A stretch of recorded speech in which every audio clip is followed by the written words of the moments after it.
தைரியம் இருந்தா கை வைங்கடா, என் தலைவரை பார்த்துருவோம். தைரியம் இருந்தா கை வைங்கடா.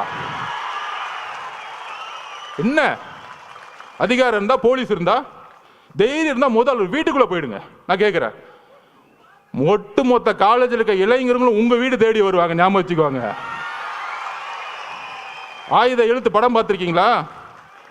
பெரிய ரவுடி எழுத்து நிற்பாங்க. அந்த படத்தில் மணிரத்னம் சார் எழுதியிருப்பாரு, இளைஞர் புரட்சி. அந்த புரட்சி தான் 26ல் உருவாகிட்டு இருக்கு. நீ காசை கொடுத்து கூட்டிட்டு வருவ.